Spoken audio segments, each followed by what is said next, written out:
Hello everybody, BeMetalways here. Welcome to another weekly heavy metal album review. Today I'm reviewing Coronary Sinbad, released by Cruz Del Sur Music on February 19th, 2021. Now, this is a pretty new band. The Finnish quintet Coronary came together only back in 2017, and the self-titled demo was released in 2018. Those guys make 80s heavy metal in the style of the new wave of British heavy metal, with a little bit of Accept, a little bit of Van Halen, and AC/DC. In other words, pure traditional heavy metal in a celebration and homage to the big 80s bands. Now, let's talk about Sinbad.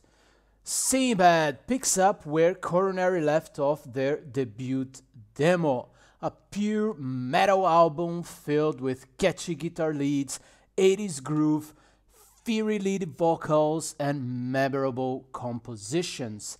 The Sinbad album title is a reference to the sailor, the fictional traveler, and his amazing journeys. The album features 10 tracks of 4 to 5 minutes, totaling 47 minutes of unpretentious and fun heavy metal.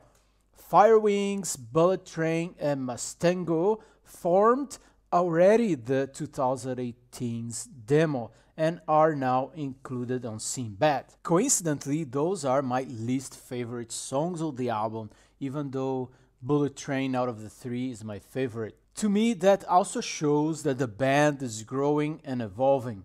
The title track opens the album, and I really like the guitar work on this song. It's indeed one of the best songs of the album. I'm not surprised that it's the title track and the album opener. The singer Ollie the True Herman Karki sounds a lot like Sammy Hagar from Van Halen, well, ex-Van Halen, which in my book is a compliment. And then we have the single Reflector, which is another highlight of the album, a catchy, fast-paced, full of nice guitar licks song. Burnout sounds so familiar, but I couldn't point out exactly, so if you have an idea, please put down in the comments. This is actually a constant feeling throughout Sinbad.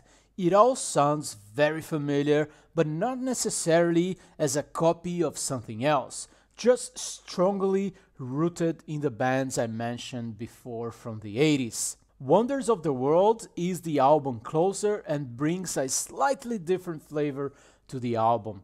I do like when bands take some risk with the closing track. This one is a bit slower tempo, longer, and has some hints of early Iron Maiden, so Paul Di'Anno kind of Maiden. By the way, there's also another moment on the album with a Stevie Harris reference on the song Fight Street 666, in which the bass riff is so Maiden, but it's very subtle and still very cool.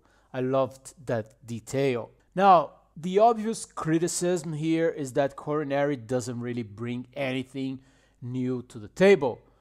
Coincidentally, actually, I have been spending quite some time during the last few weeks digging through the new wave of British heavy metal albums, and I was sometimes confused if I was listening to, for example, the early Def Leppard or the Fantastic Holocaust and other smaller, less popular bands from the movements, or if I was listening to Coronary. So it really fits that movement, even though it's from Finland and so many years later. Anyways, let's wrap up here. Coronary is not reinventing the metal wheel, but if all you want from this album is just some fun, well-written, executed, catchy, traditional heavy metal, then you are in for a treat. I'm giving it 81 out of 100, a good and fun album that would fit perfectly an afternoon of a sunny summer festival if we ever get those again. We can only hope for now, and when that happens, we're gonna cheer and put our horns up and I'm closing here for today. So thanks for listening, for being here. Please like, subscribe, and BeMetalways.